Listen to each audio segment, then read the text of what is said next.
Lecture है high resistivity conducting materials पे। अभी तक हमने लो रेजिस्टिविटी कंडक्टिंग मटेरियल की स्टडी की थी, जिसके अंतर्गत हमने कॉपर, एल्यूमिनियम तथा कॉपर के अलॉय इन सब की स्टडी की थी। अब हम आगे बढ़ के हाई रेजिस्टिविटी कंडक्टिंग मटेरियल की स्टडी करेंगे। जो आपकी हाई रेजिस्टिविटी कंडक्टिंग मटेरियल होते हैं उनको हम कह सकते हैं कि उनकी कंडक्टिविटी लो होती है। वो कुछ इलेक्ट्रिकल इंजीनियरिंग प्रोडक्ट्स तथा एप्लीकेशंस के लिए बहुत ज़्यादा यूज़फुल होते हैं।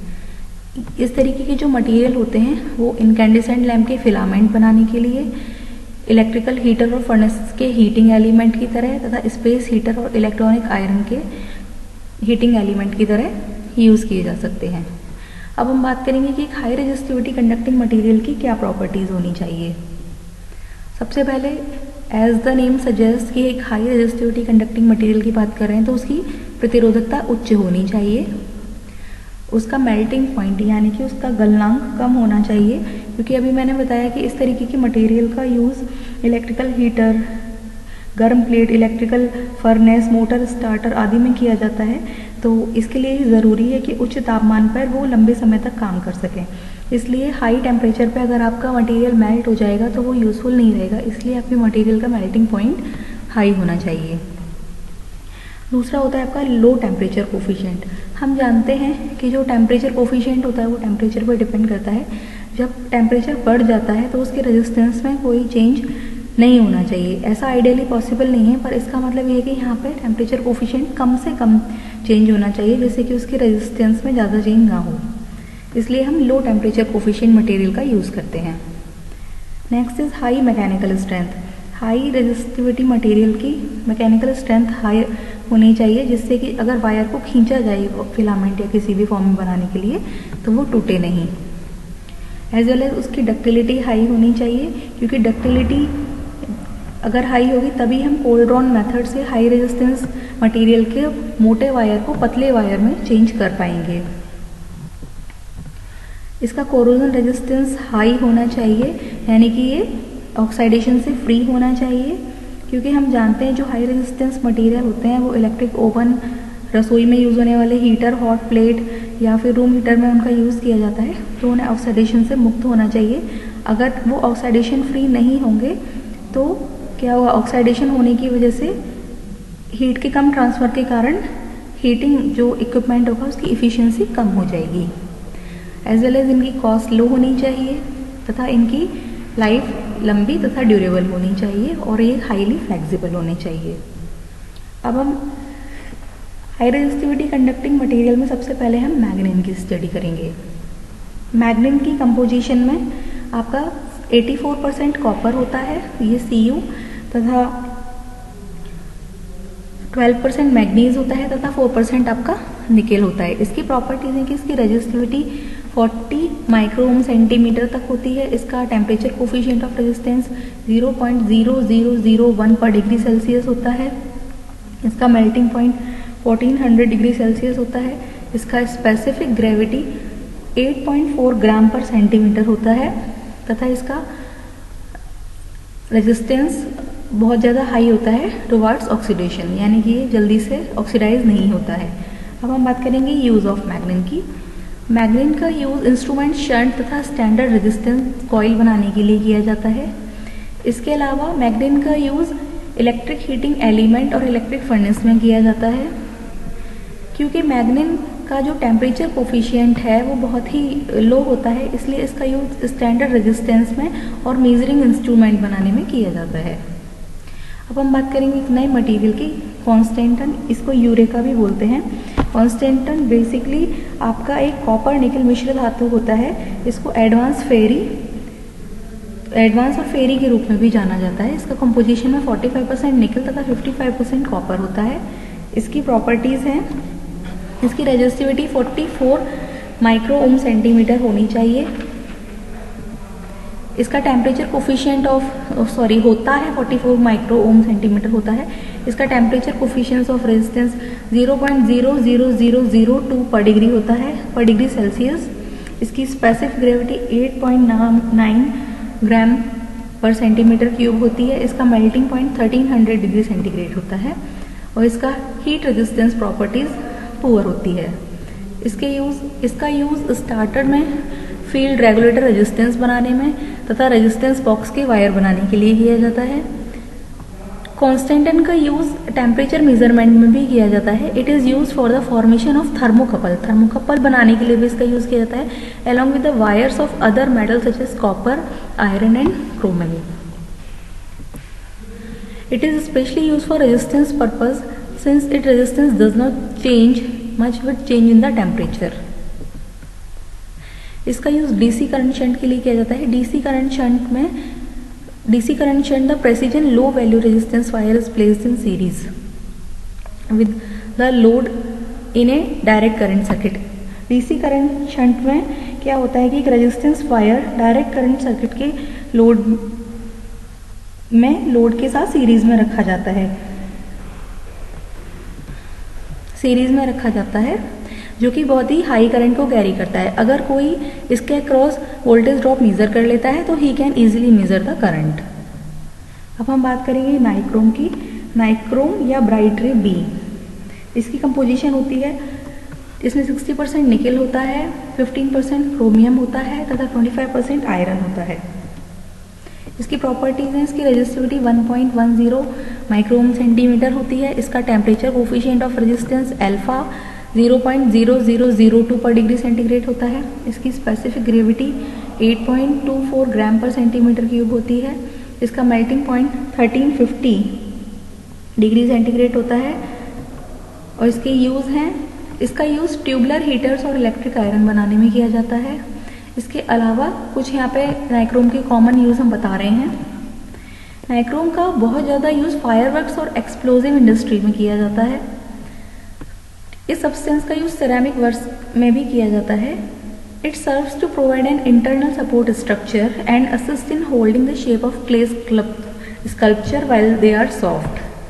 जो आपके मिट्टी से बनने वाले स्कल्पचर होते हैं उनको सपोर्ट, जब वो सॉफ्ट फॉर्म में होते हैं, मीन्स जब तक वो हार्ड नहीं होते हैं, तो उनको सपोर्टिंग एलिमेंट के रूप में भी नाइक्रोम का यूज़ किया जाता है। क्योंकि इसका due to its resistance to high temperature, nichrome is also use when clay pieces are fired in the kilns. Nichrome is also use in microbiological laboratory. इसका माइक्रोबायोलॉजिकल लेबोरेटरीज में भी यूज़ किया जाता है। इस नाइक्रोम का यूज़ मोटरसाइकिल के silencer की मैन्युफैक्चरिंग में भी किया जाता है। Nichrome is also use to prepare nichrome thin films. Nichrome की पतली परतों को बनाने के लिए भी नाइक्रोम का यूज़ किया जाता है। ये जो थिन फिल्म होती हैं इनका यूज़ हम हाइब्रिड असेंबलीज में करते हैं। Nichrome thin film are also use in the integrated circuit which are use in the field of telecommunication. Nichrome की जो थिन फिल्म होती हैं उनका यूज़ हम इंटीग्रेटेड सर्किट्स में भी करते हैं। और ये integrated circuit telecommunication, instrumentation, power supply के साथ साथ मेडिकल, मिलिट्री इक्विपमेंट्स में भी यूज़ होते हैं। जहाँ पे हमें गुड पावर डिसिपेशन की और लो नॉइस प्रोडक्शन की ज़रूरत होती है, वहाँ पे हम नाइक्रोम थिन फिल्म से बने हुए आईसीज का यूज़ करते हैं। This material is highly resistant to heat and temperature oxidation. Due to this property nichrome is used in building toasters, soldering irons. Nichrome का यूज टोस्टर को बनाने में, सोल्डरिंग आयरन को बनाने में, हेयर ड्रायर्स को तथा इलेक्ट्रिक ओवन को बनाने में भी होता है। इन इंस्ट्रूमेंट्स में नाइक्रोम का जो वायर होता है वो एक कॉइल के फॉर्म में लपेटा जाता है जिससे वो एक स्पेसिफिक इलेक्ट्रिकल रेजिस्टेंस प्रोड्यूस कर सके, और जब वो इलेक्ट्रिक करंट उस स्पेसिफिक रेजिस्टेंस से पास होती है तो वो उस वायर को हीट कर सके। इस सब्सटेंस का यूज़ थर्मोकपल को बनाने में भी किया जाता है। अब बात करते हैं हम टंगस्टन की। टंगस्टन के बारे में आई होप आपको कुछ पहले से पता होगा। टंगस्टन आपका एक ऐसा मटेरियल होता है जो कि बहुत ही हार्ड होता है। इसकी रेजिस्टिविटी एल्यूमिनियम की रेजिस्टिविटी से 2 टाइम्स होती है। ये बहुत ही पतले तारों के रूप में खींचा जा सकता है फॉर मेकिंग फिलामेंट्स। टंगस्टन के फिलामेंट होते हैं, आपने बचपन से पढ़ा होगा कि बल्ब में जो फिलामेंट होता है वो टंगस्टन मटेरियल का बना होता है। The thinner the tungsten wire the greater is it's tensile strength. जितना पतला टंगस्टन का वायर होगा उतनी ही ज़्यादा उसकी टेंसाइल स्ट्रेंथ अधिक होगी। टंगस्टन की ये प्रॉपर्टी होती है कि एटमॉस्फेयर में या वो इनर्ट गैसेस के साथ जैसे कि हीलियम नियॉन ऑर्गन के साथ नॉर्मल एटमॉस्फेयर में वो 2000 डिग्री सेंटीग्रेड तक भी यूज़ किया जा सकता है। टंगस्टन का ऑक्सीडेशन बहुत ही जल्दी हो जाता है even at low temperatures. Tungsten ऐसा मटेरियल है जो बहुत ही कॉम्प्लिकेटेड प्रोसेस से प्राप्त होता है। ये बहुत ही दुर्लभ अयस्कों से या टंगस्टिक एसिड से हमको प्राप्त होता है। अब हम बात करेंगे टंगस्टन की प्रॉपर्टीज़ की। टंगस्टन का स्पेसिफिक वेट 20 ग्राम पर सेंटीमीटर क्यूब होता है। इसकी रेजिस्टिविटी 5.28 माइक्रोम सेंटीमीटर होती है। इसका टेम्परेचर कोफिशिएंट ऑफ रेजिस्टेंस 0.005 पर डिग्री सेल्सियस होता है। इसका मेल्टिंग पॉइंट 3410 डिग्री सेंटीग्रेड होता है। आप समझिए कि टंगस्टन इतने ज़्यादा टेम्परेचर तक बिना गले काम कर सकता है। इसका बॉइलिंग पॉइंट, इसका क्वथनांक 5900 डिग्री सेंटीग्रेड होता है। इसका thermal coefficient of expansion 4.44 into 10⁻⁻9 पर डिग्री सेंटीग्रेड होता है। टंगस्टन का यूज़ हम इलेक्ट्रॉनिक और वैक्यूम इंजीनियरिंग में कर सकते हैं। इसका यूज़ लैम्प के फिलामेंट बनाने के लिए, इलेक्ट्रोड्स बनाने के लिए, हीटर बनाने के लिए तथा स्प्रिंग बनाने में किया जा सकता है। इसका use It is also used in electron X-ray and other kinds of tubes. Tungsten के बहुत ही ज़्यादा कठोरता यानी कि इसकी जो हार्डनेस होती है वो बहुत ज़्यादा होती है, इसलिए उच्च कठोरता और हाई मेल्टिंग और बॉइलिंग पॉइंट इन प्रॉपर्टीज़ की वजह से इसका यूज़ इलेक्ट्रिकल कॉन्टैक्ट पदार्थ के रूप में भी किया जा सकता है।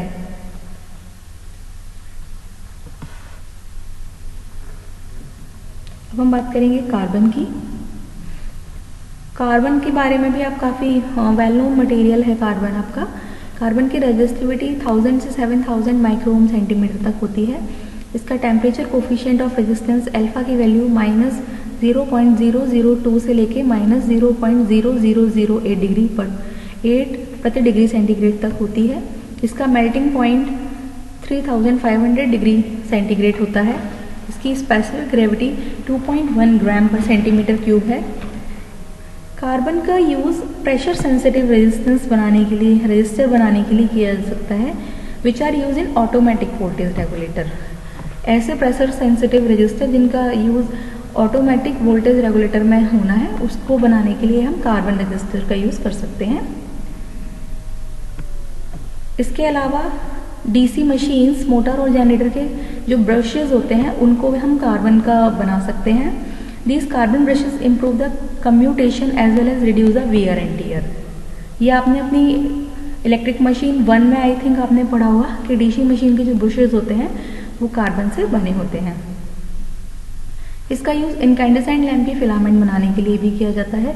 इलेक्ट्रिकल कॉन्टैक्ट्स में भी इसका यूज़ किया जाता है। साधारण कार्बन प्रतिरोध बनाने के लिए भी कार्बन का यूज़ किया जाता है। बैटरी सेल एलिमेंट बनाने के लिए कार्बन का प्रयोग किया जाता है।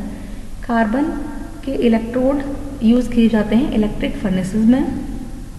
आर्क लाइटिंग और वेल्डिंग इलेक्ट्रोड्स बनाने में कार्बन का यूज़ किया जाता है। वैक्यूम वाल्व और ट्यूब के कंपोनेंट बनाने में कार्बन का प्रयोग किया जाता है।